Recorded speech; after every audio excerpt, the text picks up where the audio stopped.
Dear students, a very warm welcome to all of you in my today's lecture of sales management.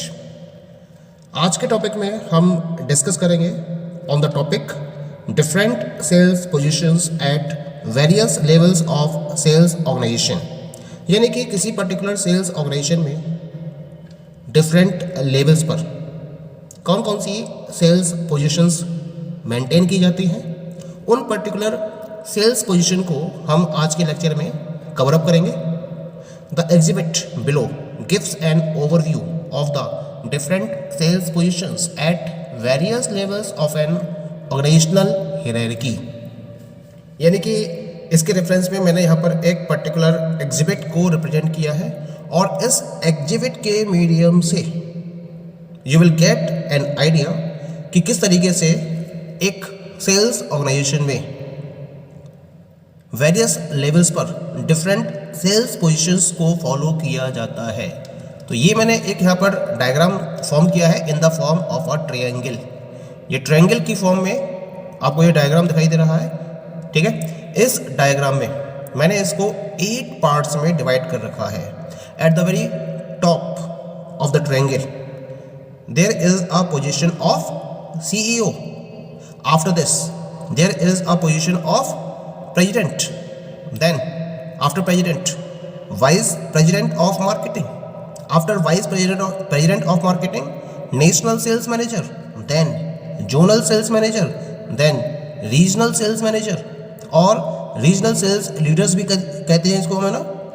after this district sales leaders or assistant district sales leaders are counted, and the very last non-managerial salespersons or non-managerial salespeople are counted.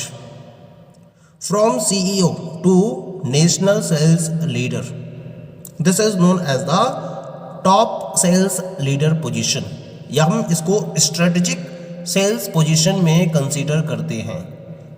This is the first level. यहाँ basically हमने 3 levels में इसको divide कर रखा है। The first level is the strategic level, जहाँ top sales leaders को include किया जाता है। इसमें हम CEO, president, vice president of marketing और नेशनल सेल्स लीडर्स को इंक्लूड करते हैं। After this next 2 zonal sales leaders and regional sales leader are included in the middle sales leaders, या फिर हम इनको टैक्टिकल लीडर्स की कैटेगरी में रखते हैं। ये मिडिल लेवल मैनेजर्स होते हैं जिन्हें टैक्टिकल मैनेजर्स या टैक्टिकल सेल्स मैनेजर की कैटेगरी में रखा जाता है, और इसमें हम जोनल सेल्स लीडर और रीजनल सेल्स लीडर्स को इंक्लूड करके चलते हैं, ठीक है। इसके बाद जो नेक्स्ट पोजीशन आपको दिखाई दे रही है, यहाँ पर एक तो मैनेजर पोजीशन है और दूसरी है नॉन मैनेजर पोजीशन। तो यहाँ इसको हम काउंट करते हैं फर्स्ट लाइन सेल्स लीडर्स में, जिसमें डिस्ट्रिक्ट सेल्स लीडर्स और असिस्टेंट डिस्ट्रिक्ट सेल्स लीडर्स को इंक्लूड किया जाता है, और इनके अंडर में वर्क कर रहे होते हैं नॉन मैनेजरियल सेल्स पीपल या सेल्स पर्सन। तो इनकी जो पूरी टीम है इसको हम फर्स्ट लाइन सेल्स लीडर्स या ऑपरेशनल लेवल के नाम से जानते हैं। तो 3 लेवल यहाँ पर आपको दिखाई दे रहे हैं। The first one is the strategic level, second one is the technical level and third one is known as the operational level. तो इन 3 लेवल के बेसिस पर सेल्स ऑर्गेनाइजेशन की हायरार्की को फॉर्म किया जाता है। Now we will discuss these 3 positions one by one in detail. The very first level in the sales organisation is the strategic और टॉप लेवल सेल्स मैनेजर्स और leaders. तो strategic level के नाम से हम इसको जानते हैं। स्ट्रेटेजिक और top level sales managers are at the top of the hierarchy and are responsible for the entire of the organization. They have such titles as president, chief executive officer, chairperson, executive director, vice president of sales, national sales leader or vice president of worldwide sales.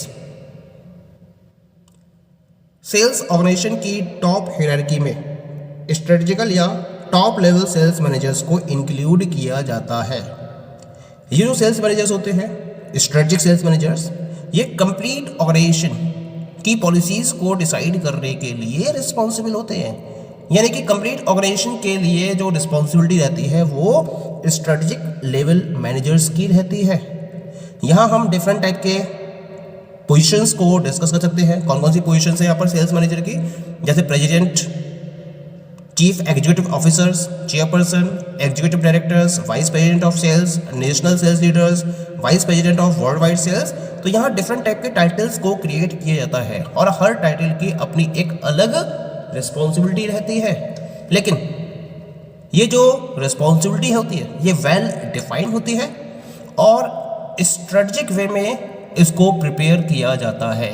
इसी वजह से ये जितने भी persons हैं they are included at the strategic level within the sales organisation. The top level sales managers are responsible for setting organisation goals, defining strategic for achieving them, monitoring and interpreting the external environment and making decisions that affect the entire organization। यानी कि जब हम top level sales managers की बात करते हैं या strategic leaders की या स्ट्रेटजिक सेल्स मैनेजर्स की बात करते हैं तो इनकी रिस्पॉन्सिबिलिटी होती है कंप्लीट ऑर्गेनाइजेशन के लिए गोल्स को सेट करना। किसी एक पर्टिकुलर डिपार्टमेंट या रीजन के लिए इनकी रिस्पॉन्सिबिलिटी नहीं रहती है, बल्कि कंप्लीट ऑर्गेनाइजेशन के गोल्स को सेट करना, उसके साथ साथ उनको अचीव करने के लिए स्ट्रेटजीज को डिफाइन करना और जो स्ट्रेटजीज डिफाइन की गई हैं, फॉर्मुलेट की गई हैं, उनको प्रॉपर्ली मॉनिटर करना, उनको इंटरप्रेट करना, वो भी एक्सटर्नल एनवायरनमेंट को ध्यान में रखते हुए। यानी कि एक्सटर्नल एनवायरमेंटल कंडीशंस में जो चेंजेस हो रहे हैं उनको ध्यान में रखते हुए जो स्ट्रेटजीज डिफाइन की गई हैं ऑर्गेनाइजेशनल गोल्स को अचीव करने के लिए उनको प्रॉपर्ली मॉनिटर करना, इंटरप्रेट करना, ये भी इनकी रिस्पॉन्सिबिलिटी होती है। और अगर कोई चेंजेस हो रहे हैं इनमें तो उसके अकॉर्डिंग उन चेंजेस को फॉलो करते हुए स्ट्रेटजीज में चेंज करना और अपने डिसीजंस को इस तरीके से फॉलो करना जिससे कि एंटायर ऑर्गेनाइजेशन के रिलेशन में टोटल गोल्स को अचीव किया जा सके। तो ये रिस्पॉन्सिबिलिटी रहती है टॉप लेवल सेल्स मैनेजर्स की विद इन एन ऑर्गेनाइजेशन।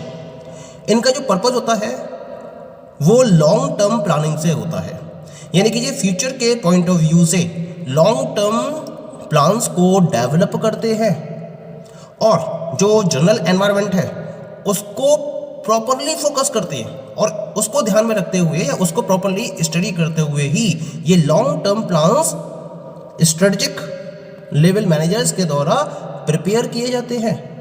और ये खास तौर से ध्यान रखा जाता है कि जो ऑर्गेनाइजेशन की ओवरऑल सक्सेस है वो उस पर्टिकुलर प्लान के बेसिस पर अचीव की जा सके।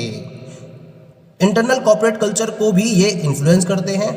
कुल मिला के जो ऑर्गेनाइजेशन का इंटरनल कल्चर है उसको भी इन पर्टिकुलर स्ट्रेटजिक लेवल मैनेजर्स के द्वारा सेट किया जाता है, क्योंकि जो एक्शंस और जो पर्टिकुलर पोजीशंस हैं ये जो हम रूल्स की बात कर सकते हैं इनके और जिस तरीके से ये एक्शंस को फॉलो करते हैं विद इन द ऑर्गेनाइजेशन, तो वो एक इंटरनल कल्चर को डिफाइन करते हैं और उसके बेसिस पर एक कॉर्पोरेशन के इंटरनल कल्चर का डेवलपमेंट भी होता है। तो कंप्लीट इफेक्ट रहता है इनका और इनके द्वारा जो वर्क फॉलो किए जा रहे हैं उनके बेसिस पर इंटरनल कॉर्पोरेट कल्चर पर कंप्लीट इफेक्ट पड़ता है उसका। तो ये तो बात हो गई अबाउट द स्ट्रेटजिक और टॉप लेवल सेल्स मैनेजर्स और leaders. Now we come to the second one. The second one is the tactical और मिडिल लेवल सेल्स मैनेजर्स और लीडर्स। टैक्टिकल मैनेजर्स क्या होते हैं ये ना, ये ऑर्गेनाइजेशन के मिडिल लेवल पर वर्क कर रहे होते हैं, इसी वजह से इनको हम मिडिल लेवल सेल्स मैनेजर्स या फिर टैक्टिकल लीडर्स या टैक्टिकल सेल्स मैनेजर का नाम देते हैं। These are responsible for major groups. Example of middle level sales managers are zonal and regional sales leaders. Zonal और रीजनल सेल्स लीडर्स को हम मिडिल लेवल मैनेजर्स में इंक्लूड करते हैं। अब इनकी रिस्पॉन्सिबिलिटी क्या रहती है?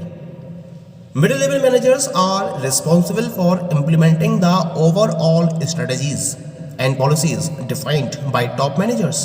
Middle managers are concerned with the near future.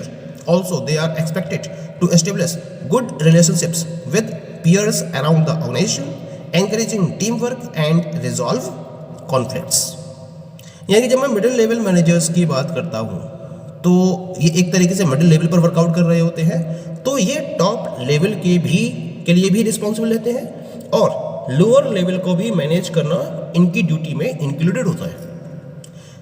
यानी कि जो टॉप लेवल मैनेजर्स हैं उनके द्वारा जिन पर्टिकुलर स्ट्रेटजीज और पॉलिसीज को फॉर्मुलेट किया गया है उनको इम्प्लीमेंट करने की कंप्लीट रिस्पॉन्सिबिलिटी इन मिडिल लेवल सेल्स मैनेजर्स के ऊपर होती है।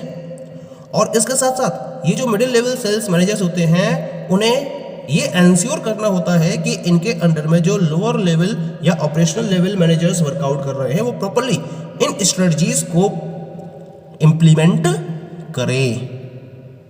तो इनको टू वे कम्युनिकेशन को सेटअप करना ही पड़ता है टू साइड में, यानी कि एक तो टॉप लेवल मैनेजर्स को भी इन्हें प्रॉपर्ली मैनेज करना होता है और उसके साथ साथ जो इनके अंडर में लोअर लेवल मैनेजर्स वर्कआउट कर रहे हैं इनको भी इन्हें प्रॉपर्ली मैनेज करना होता है। तो इसी वजह से इनकी जो रिस्पॉन्सिबिलिटी होती है वो डुअल रिस्पॉन्सिबिलिटी रहती है। तो इनका काम क्या रहता है, मतलब जो टॉप लेवल मैनेजर्स हैं उनके द्वारा जो स्ट्रेटजीज एंड पॉलिसीज डिफाइंड की गई हैं, फॉर्मुलेट की गई हैं, उनको इम्प्लीमेंट करना तो इनका काम है ही। इसके साथ साथ जो इनके अराउंड इनके पीयर्स हैं, जो कलीग्स हैं, उनके साथ में प्रॉपर रिलेशनशिप को मेंटेन करना, एस्टेब्लिश करना, टीम वर्क को एनकरेज करना और जो इसके अंडर में लोअर लेवल मैनेजर्स वर्कआउट कर रहे हैं उनके डिफरेंट टाइप के कॉन्फ्लिक्ट्स को रिजॉल्व करना, ये भी इनकी रिस्पॉन्सिबिलिटी में इंक्लूड किया जाता है। Clear? Now come to the third level of sales organization, and this is known as the operational or first line sales leaders. They are directly responsible for sales of goods and services.